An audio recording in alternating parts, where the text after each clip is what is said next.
Hi, I'm OBG and Saturday Night Shenanigans. The man who contradicts. Wait, is it type of guy to you? There's no first place. I can see you though, so don't do nothing weird. Eyes lie, but take a look inside.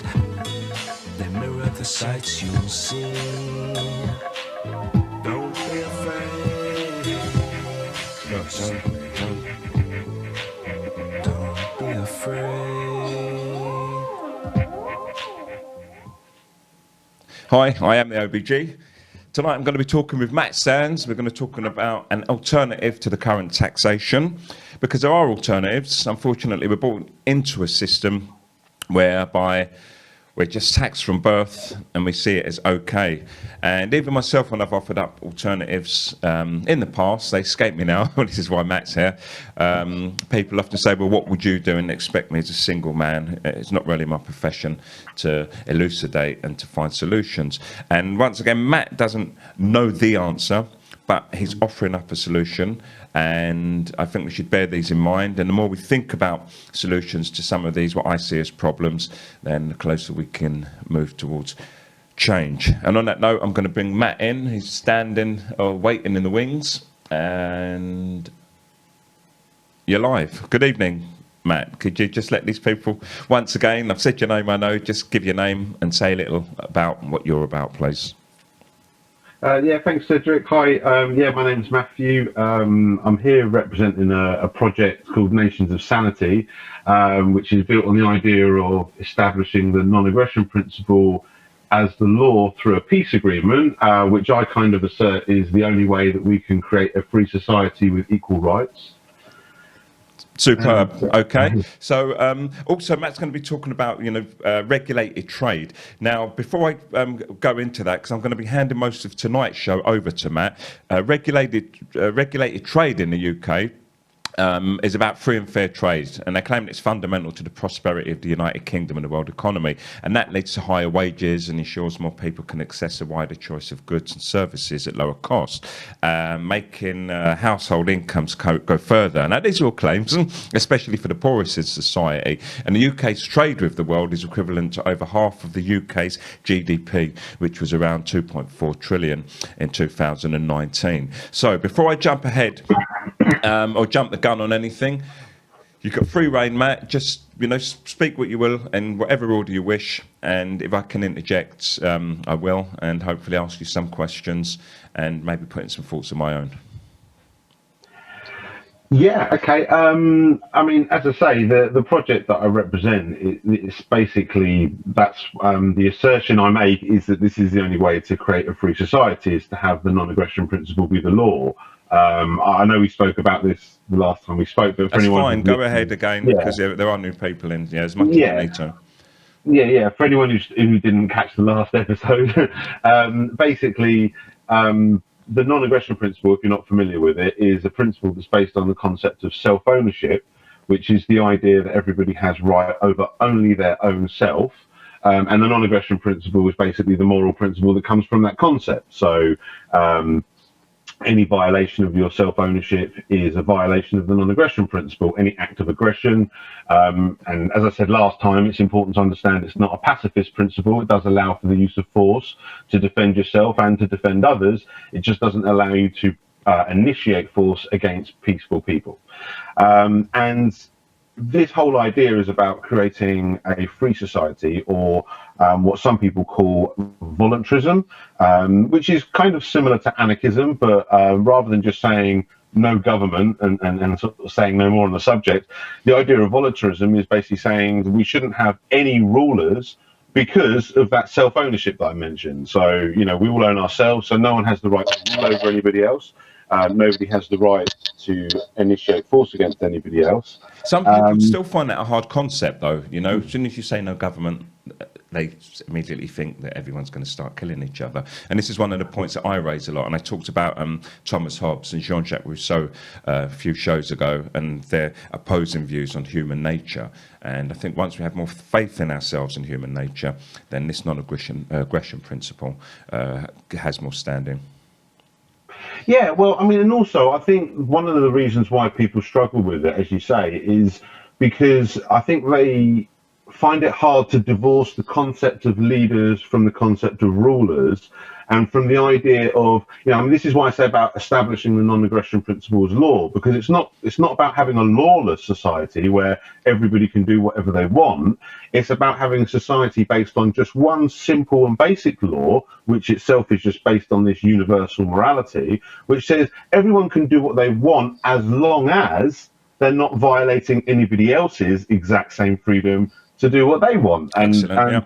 So, it's basically, it's like there's two kinds of freedom that people think of. Some people think of an ever expanding freedom that conflicts with other people's freedoms. Yeah. When I talk about freedom in this context, I'm talking about a universalizable freedom that everyone can have in equal measure. So you can be free to do whatever you want as long as it doesn't involve violating anybody else. Because if you do that, if you step past that point, then you're violating their right to the exact same freedom that you want to exercise for yourself. So it's a very simple concept, but once again, people find it hard to take on board. Maybe because it's so simple, we want that complexity. People say, well, it's my opinion or my right, and to do what I want. And then they forget that in doing so, you're actually stepping on someone else's. And as long as there's more than one person in any, what's the word I'm looking for, position, one location, then you have to alter your behaviour and your rights change as such. Because when I say change, you don't lose them, you still have your freedom, but now you have to be more wary because you could be stepping on the other person's rights, and then we have to come to some forms of agreements there. Yeah, and I mean, the thing is about the principle, it is simple. I mean, it's a sort of on a different level. It's a principle that most of us were taught when we were kind of like 4 or 5 years old. Don't hit other children, don't steal from them. Like the kind of basics of morality that we were taught at a young age. I think the reason why people struggle to expand this principle to this kind of societal level is more about the fact that it's all we've ever known is the system that we live in now, a system of rule, and all our parents ever knew was that same system, and all our grandparents, etc. And a system built on profit as well. But so we've learned to take. I mean, there's nothing. Well, once again, this is maybe subject for another day. But a system built totally on profit, on gaining all the time, rather than just sharing without receiving more than what you gave out. And I think that leads to quite a lot of conflict as well, and creates scarcity. Oh, for sure. Yeah. I mean, things like greed and selfishness have always been, obviously, they're negative traits, and they've had a negative impact on society. I mean, I suppose the fundamental problem that I'm focusing on really is this issue of this basic right that everyone should have. I mean, I feel like as societies have progressed throughout the years, we have kind of moved along a little bit.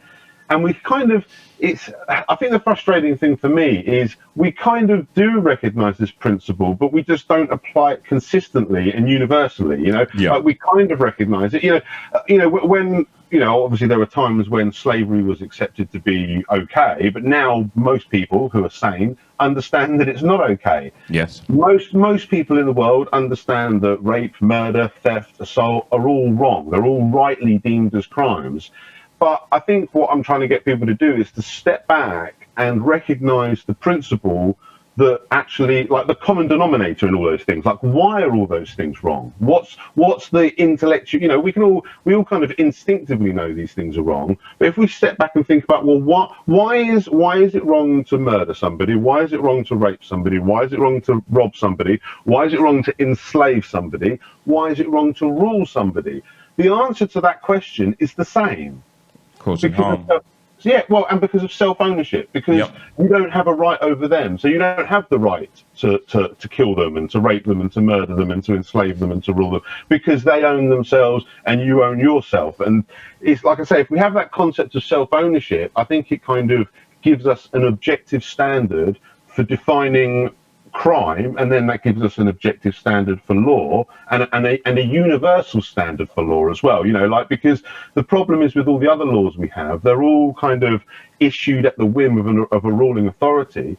Most of them are arbitrary, and they're also in conflict with other laws. Like, if the non-aggression principle was the law, there'd be no conflict there. Even enforcing the non-aggression principles law wouldn't be in conflict, because the beauty of it is enforcing it is a defensive act, because violations of the non-aggression principle are obviously acts of aggression. So you've got that thing. But where we have laws today, like drug laws are a perfect example of what we have today, that it would normally be considered a crime to initiate force against peaceful people. Yet that is exactly what the police do every time they enforce a drug law. Oh, absolutely. This is why sometimes I'm very vocal about it. And I'm not, like a heavy drug user. I'm recreational, and even then I haven't for the longest time.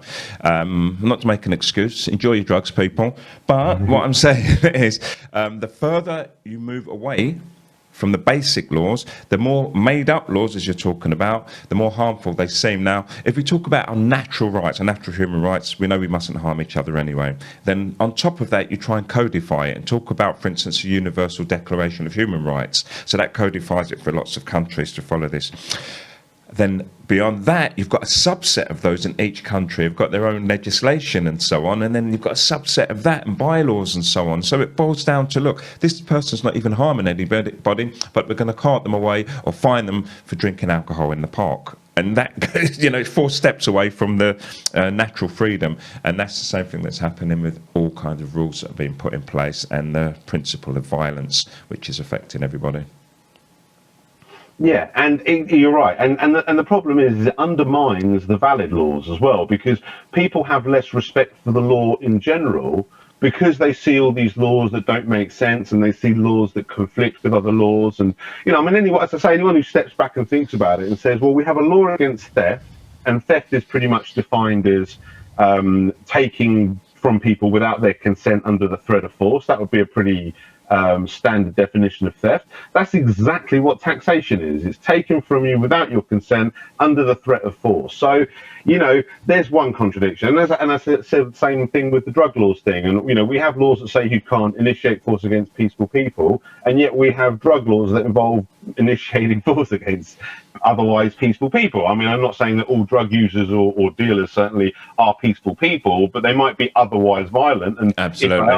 If they are otherwise violent, then they're criminals for those reasons. But and what you just described about tax there, and just saying, well, that's just one of the reasons, that need to be the only reason why it's considered theft, and you wouldn't need to build upon that. No, you're quite right. You're quite right. And the thing is I suppose, like this Nations of Sanity project, I suppose there's kind of 2 things I'm trying to do. One is, as I say, trying to kind of get people to look at this principle and recognize the universal morality that this principle represents, recognize that this connects to the morality that most people have already in their, as I say, most people in their, certainly in our person-to-person interactions, we know that it's wrong to, rob each other and assault each other and what have you. So, we have that basic respect on a person-to-person level, but it gets forgotten. Yeah. When we go onto a societal level and when we start, scaling up to government and things like that. So, and then the other thing I'm trying to do is the first thing is the principle, and saying, look, this is wrong. It's like the abolitionists for slavery were they deal with the principle first and say, well, look, it's wrong to enslave people. Again, coming back to that, here's the reason why: self-ownership. But like I say, most people, even without intellectualizing it, certainly nowadays, on an instinctive level, can kind of recognize, kind of what's wrong and what's right on that kind of basic level. So that's kind of the one thing. And then the other thing I want to do is help people understand what a free society would look like, because a lot of people think, oh, well, if you get rid of ruling governments, then we've got chaos and we've got this, that and the other. They think you lose all the things that people want from having a government. They think, oh, well, we'll lose all that and it'll be chaos and all the rest of it. And the point I try to make is you don't need to have the power to rule people to be able to serve them. Just like, as I say, we don't need the power to violate the non-aggression principle to enforce it as law. And, if you had a police force that was enforcing the non-aggression principle as law, that police force would not require any special rights or powers like they do now, where they have to have the ability to bust into people's houses and initiate force on peaceful people to enforce all the arbitrary laws that are in existence. But if they were only enforcing the non-aggression principle, I mean, basically, I always say that the non-aggression principle is something that everybody has the right to enforce. That doesn't mean that we're all going to be vigilantes and go around, catching criminals. And it does make sense to have a dedicated organization of people that are trained and equipped to do that. But the fact of the matter is they don't need any special powers. They don't need any special rights. Well, that's a subject for another for a future show as well, Matt. I hope we can talk about that at length, because that's one of the areas that I like to talk about often, about the fact that they do have so much power, and they're always asking for more power. And now we've got these men running around, and even the name police force. We don't need a force; we need peace officers. We'll talk about it maybe in another time. But yeah, as you said, they totally agree. Yeah, but I mean, and the point we'll talk about more detail, as we say, another time, but the point I would make on that topic is none of the extra powers that they have that go beyond what a normal citizen would have are necessary if the laws were just these non-aggression principle laws. Because if you saw a woman being assaulted, or anyone being assaulted, if you used force to stop that, no one would call you a criminal, even in today's society. So on a certain level, we recognise that everybody has a right to protect themselves and protect other people. Well, apart from the police, they would say that you're a vigilante and you're dangerous, so they can hold on to their power. Exactly, but that's why the reason they have that extra power is because they need it to enforce these extra laws that are violating your rights. So they need to have the power to violate your rights. Absolutely. If we didn't have laws that violated your rights, they wouldn't need the power to violate your rights. And I know it sounds like a bit, but it is really that self-evident. And the other point I want to make to people is, we can get it, if the non-aggression principle is the law, then ruling governments would be illegal. But something that exists to the same function as government, to provide the same services and infrastructure and all of that, could still exist. It just wouldn't be a ruling government anymore. It would be what I would call a voluntary collective. So if the non-aggression principle was the law, then all governments would lose their ability to rule over people, which means they would only be able to exist as voluntary collectives. So they can still have the infrastructure, they can still provide the services, they can still, have democratic representation if that's how they want to organise, and people could opt in or out of having anything to do with them. And it would it'd literally be they'd have no powers to coerce or rule or anything like that. So the point I try to make to people is, if we had a revolution tomorrow of the sort that I'm talking about, the world wouldn't actually need to look that much different. We wouldn't all turn to chaos and everyone's throwing Molotov cocktails into shop windows. Everything could carry on as it is. Just the difference is the government now would no longer be a ruling government that has the power to violate your rights under whatever whim that they choose. Instead, you'd have this voluntary collective that provides the same infrastructure, the same services, probably better, to be honest, in a non-coercive system, because I do think that the coercive nature of government gives you the bureaucracy and the corruption almost inevitably, that also makes it a lot less efficient. And attracts a certain type of people as well. Exactly. Yes, exactly. I mean, I have a video where I kind of advertise this project, where I make the point that, about that saying that power corrupts and absolute power corrupts absolutely. And I say, well, our solution to that is get rid of the power then. Make that power to rule people illegal for anybody. No one's allowed to rule. It's a beautiful notion. Absolutely agree with you 100%, Matt. And that hopefully leads not too long. That leads into the subject of this, which is talking about voluntary taxation, or voluntary alternatives to taxation. Because then the obvious question that people would say is, okay, well, if you're going to have an organisation that runs the same as government, except it doesn't have the power to violate people, then that means it obviously doesn't have the power to rob them through taxation like it currently does. So how do you fund such an organisation? How do you fund an organisation that's going to provide public services and what have you? Before you do that, Matt, sorry to interject again. First of all, for the people who are listening, I said this earlier, we're born into a system where we're simply taxed, so we take it as gospel and we just think that's normal, and it's pretty abnormal. It's absurd, in fact. So the way that we're taxed in the main, and it's taxed at all levels through businesses and so on, and through interactions with foreign trade and national trade. But for us, in the main, income tax is simply a tax that we pay on our income, and it's regulated by the Tax Act in the UK of 2007. And we're required to pay tax on a number of things, including the money that we earn from employment, rental income, pensions, some state benefits, and on and on and on and on. And you're not, however, you're not required to pay tax interest on savings. That's probably about the the only thing, and something else that they have in our country for you non-English people, British people, called premium bonds. But we're taxed on everything, on every single thing. And the rate of income tax a person is required to pay in the UK depends on how much their earned income is above their personal allowance in each tax year. And in the UK at the moment, that currently stands at around £11,000 or £11,500. But that's the point of taxation in the main that concerns me. That goes along all levels. And my main gripe for that is that the person in the streets tax, and you've got tax dodgers like Apple who just set up companies. They've got companies in New Jersey offshore, they've got companies in Ireland and so on, and they've got all these ghost companies, and they end up not paying tax, and then it all falls back on us again, and we're there to bail them out. But this isn't so much about that alone. I'm just trying to paint a picture of the tax and how it affects us. So back over to you, Matt. So the thing is with tax, whether it's your income tax, whether it's sales tax, property tax, inheritance tax, so even what you pass on to your children, they want a piece of it, and people joke about how that same pound will be taxed again, taxed when you earn it, taxed when you spend it, taxed when you save it. You can't escape it. Yep.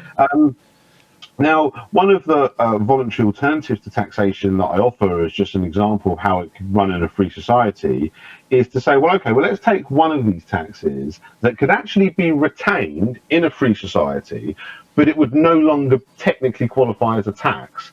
And the example I give is sales tax, or what we call in the UK VAT. I think most places in the world it's referred to as sales tax. And basically that's just the tax on the regulated market. On trade, on goods bought and sold within the regulated market are taxed. And that taxation obviously goes toward government, partly to fund the regulation of the market, but mostly to fund various other aspects of the government. And my point is that in a free society with the non-aggression principles law, the regulated market could continue. And you could continue to have this quote unquote tax. The reason why it would no longer be a tax, though, is in a free society, the regulated market would no longer be mandatory. You would have the option. Like in our current system, we have a regulated market, but we also have an unregulated market, which is called the black market, which is basically the illegal market. It's not legal for you to trade unregulated. It's not legal for you to employ people without registering as a business and paying them wages so the government can tax it and all of that. These things aren't legal to do. You don't have that option. You have to use the regulated market, which makes the tax that you pay on it, like all other taxes, something that you are forced to pay. Now, the reason why that would be different in a free society is because the regulated market would all of a sudden become optional. If you use the regulated market, you're still going to be paying this fee, but it won't be a tax anymore. It's a regulation fee that you're paying to use the services of to use the regulated market. You don't have to use it.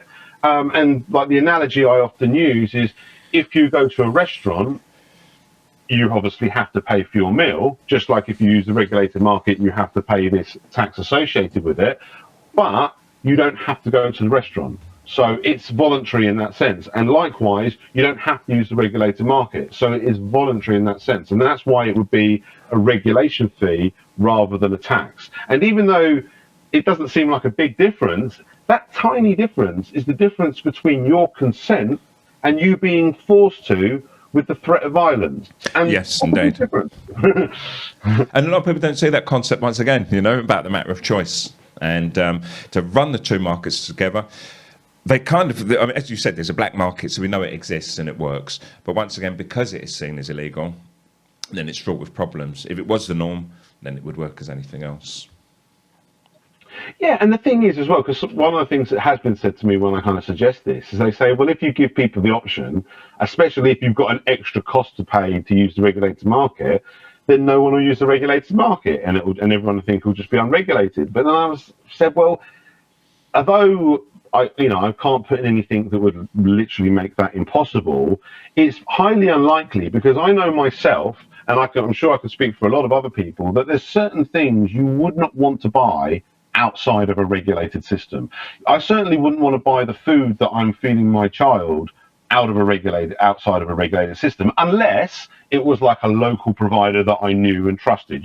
You might buy your eggs from someone down the road who grows chickens because you know him and trust them, but you're not going to buy food to feed your child where you don't know where it comes from in an unregulated system. I'm not getting my baby's formula from some dodgy guy on the street. I'm going to go to Tesco's or whatever. People don't make sense of that, you see, but that's beautiful, and that's the way it works. And there are some benefits of regulations, of course, in that on a global scale at least, if there's no trade laws and regulations, and then the gap between developed and developing countries widen, as more powerful countries won't let the weaker countries have any share of the cake, so as to speak. And, for example, without trade rules and regulations, a bigger country such as the US, they could be in a position to flood the market with their products and so on. So I can see the sense of they're in trade on some level, but once again, if those people don't want to take part and do trade with the regulated market, then they can still go ahead and do trade. But it does offer some form of protection in a sense, and as you said, security and peace of mind, because you'd rather buy your kitty litter from someone who necessarily hasn't got a license, but not the baby formula. Exactly, and you might buy your fruit. You might be happy to buy your fruit and veg off your neighbour who's got an allotment and grows it, and without going through a regulated system, and that's fine. The thing is, because someone says, okay, well, there's going to be certain situations. Yeah, for bigger stuff and dealing with bigger companies, that will probably all carry on a regulated trade. But what about smaller levels and smaller people? If small businesses might not be so incentivized to go regulated if they're operating on a small local level where they just know people. And then I'm thinking, well, okay, but there's nothing wrong with that. If people want to do that, then that's great. And they don't need the regulation. They don't want the regulation. Fine. And they shouldn't have to pay for the regulation. That this is the point. It's about saying that we can still have a regulated market. This is the thing, like all of the things, and again, it's a point that's worth repeating, because it's the one misconception I think people get when I start talking about this sort of thing, is they just start thinking that all of the things that we have in this society depend on this system that we have where we're ruled and subjugated. And my point is no, everything we have, we can still have in a non-coercive system. We can still have a regulated market. We just don't need to put guns to people's heads and say, you've got to use this system. We can actually make a system that's set up so the regulated market, most people will, as I say, will want to use it for most things, don't have to use it for things that they don't want to use it for, or if there's a certain thing that they can't get through the regulated market because it's not gone through the approval, so they'll just get it unregulated. They shouldn't be deemed criminals for that sort of thing. So the point is going back to the main point of having the non-aggression principle be the law, is about having this proper objective way of defining crime, because just as someone who puts drugs in their own body because they own their own body, they're not a criminal. Someone who decides to trade is also not a criminal, whether they do it regulated or unregulated. These are the things we need to get a sane grasp on what is and isn't a crime. And then, as I say, we can still have our regulated systems and our voluntary collectives where we have additional rules. Yes. We don't have to live our lives only according to the non-aggression principle, but we have to have that foundation of the non-aggression principle to define crime, because, as I said before, that's what gives us the line of when we can use force to stop somebody.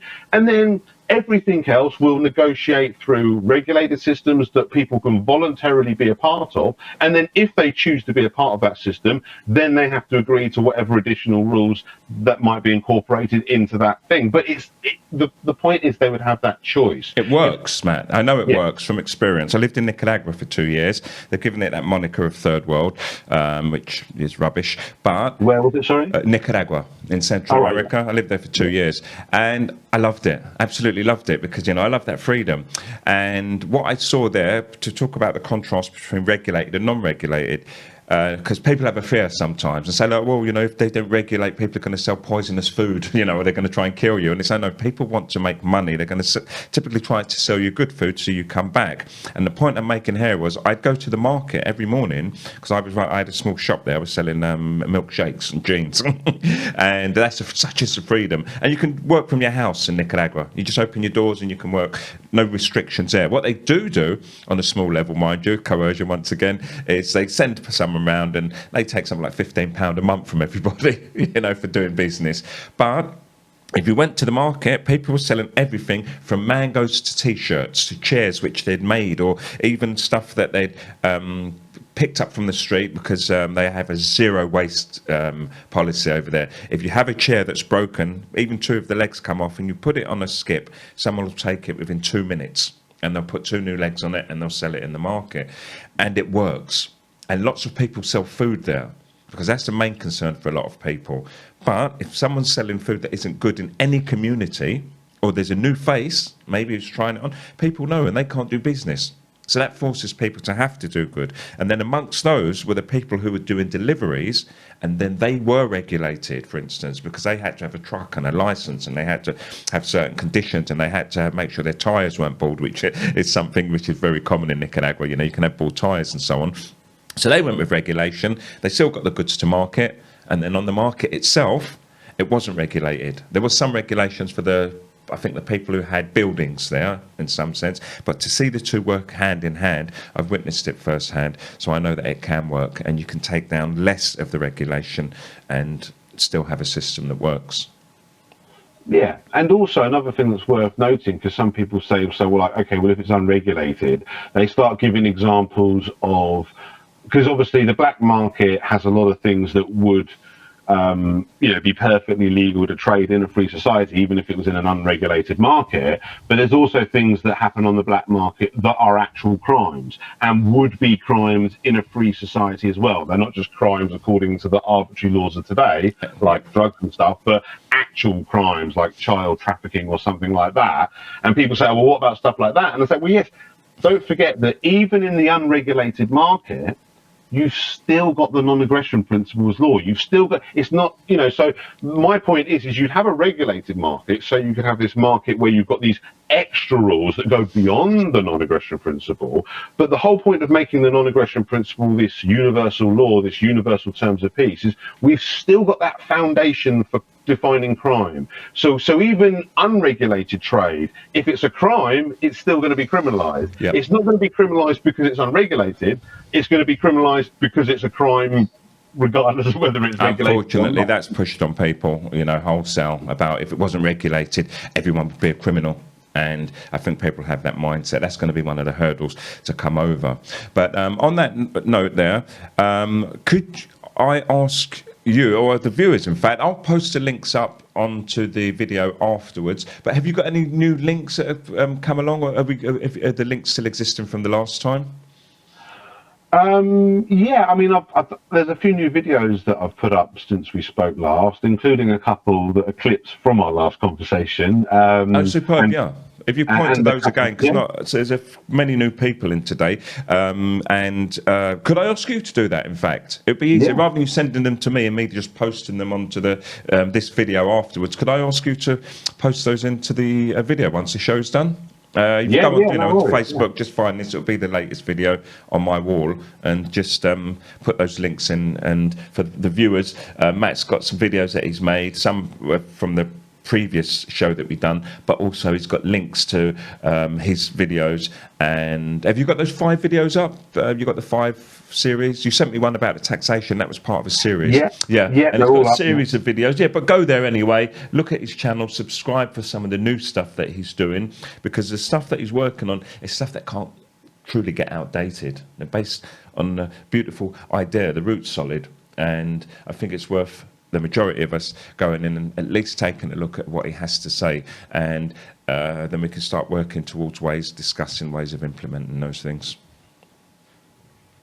Yeah, I'll definitely do that, and yeah, I mean, because the thing is obviously I want to obviously get this out there to people, so that they consider it. I want them all to come at me with questions and criticisms and any problems they see, because apart from the fact that helps me, obviously examine it myself, with getting other people's perspectives and that, so they can kind of point to things that I might not have thought of myself.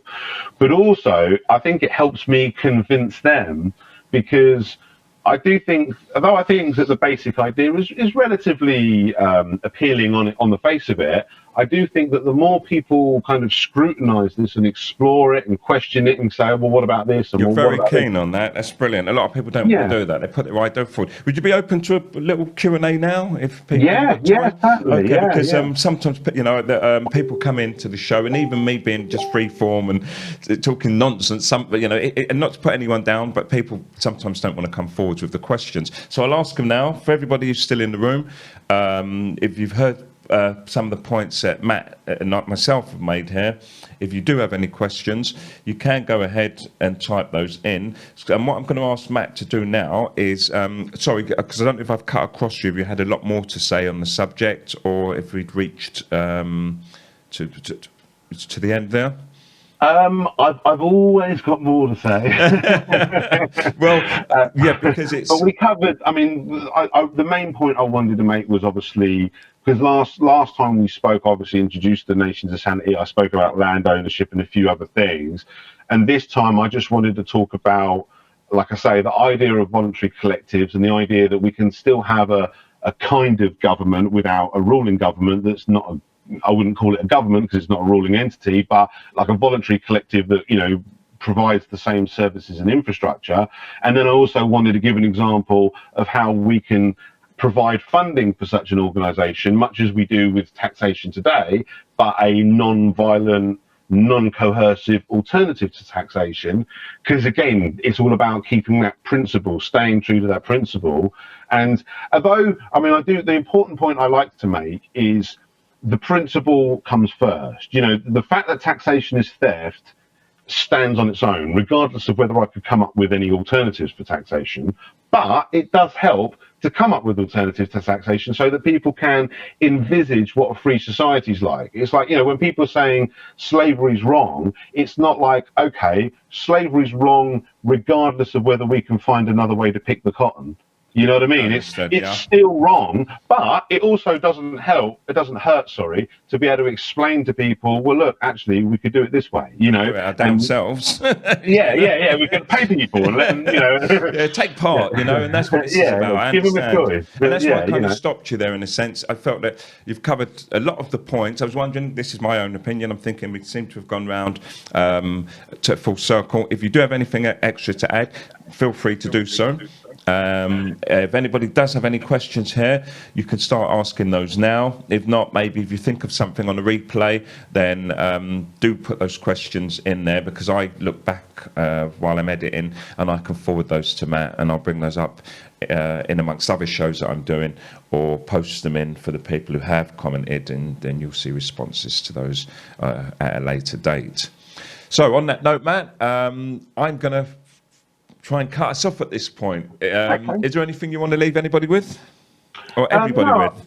No, as you say, I'll just repeat what you said with regards to anyone who's got any questions to send them in. As you say, we're going to arrange another conversation anyway, where we can, as I say, there's always other issues and more things to talk about. I could talk about where children's rights fit into this, IP and copyright. We're doing another show.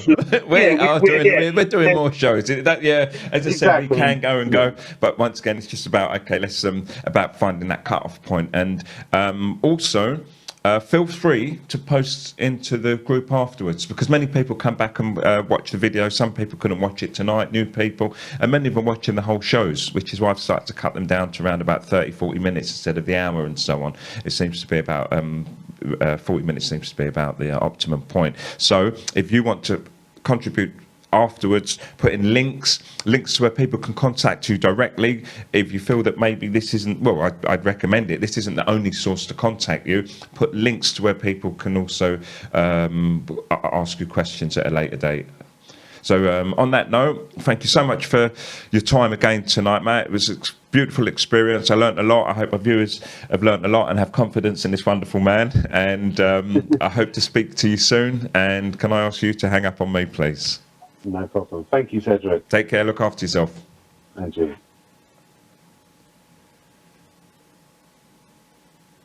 Right, viewers, that was Matt Sands, and he's an amazing human being, got a wonderful view on life, and his non-aggression principle idea sits very well with me, and hopefully with people here too. and you can see more of his work on YouTube. He's going to post links into the group and so on. And I'm not lazy. All it is he would have sent them to me, and I would have posted them there anyway. And while he sat on his computer with all the links, I suppose nearby, it would be much easier for him to do that. So with that in mind, I'm going to sign off as well. Don't forget, I'm doing a late night party tonight, a lockdown party on the OBG channel. So do tune back in later on, around about 11 o'clock-ish, 12 o'clock maybe, who knows.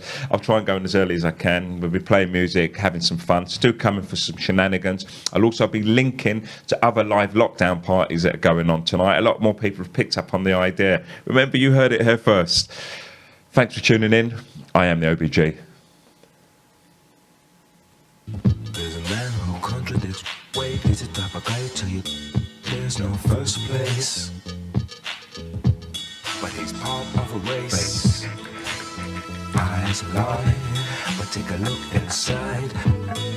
They mirror the sights you'll see. Don't be afraid.